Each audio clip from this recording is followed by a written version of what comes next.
I'm Bubba Dotson. Emma Baster. Paula Reyes. Kinsey Meppeling. Dr. Clemens was my principal. At Nashua. At Crestview Elementary. Nashua. Eastgate. Former students remember Dr. Clemens' presence. If he was in the room, you knew that he was in charge, but you also knew that you were loved.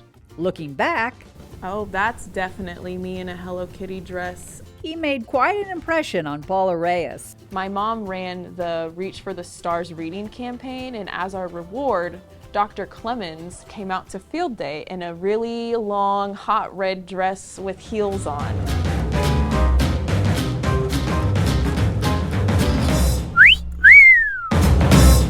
To me, it shows that he really values having positive interactions and having fun with his students and his staff too.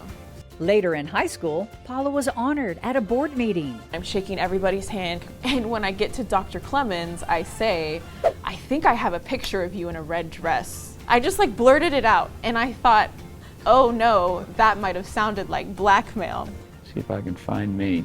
Bubba Dotson admits he was an ornery student That's me. Chubby little face with a Hawaiian shirt. and ended up in the principal's office. He knew I was scared. I was very nervous. And so he looked at me, he smiled, and he stood up and walked around the table and put his arm on my shoulder and said, hey buddy, it's gonna be okay.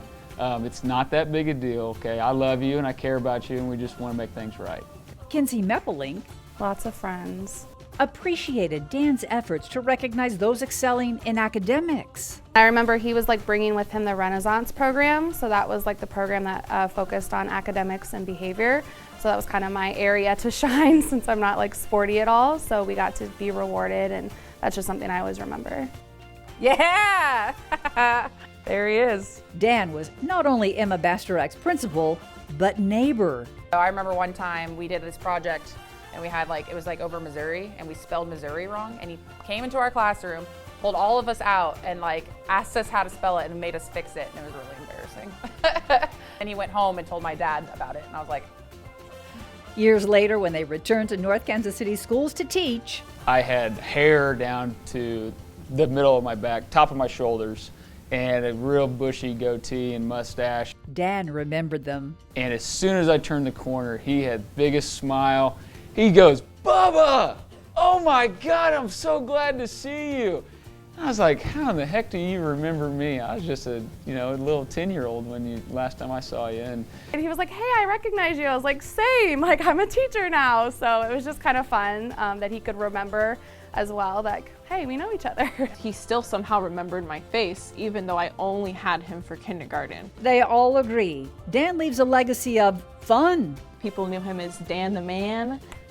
So I think that people will be talking about Dan the Man for a while and missing him for calling snow days. compassion. the impact that Dr. Clemens has had on me, I would love to have the same impact, or even just a minute piece of that impact on the kids that I teach. And caring. that's how I remember him. He loved kids.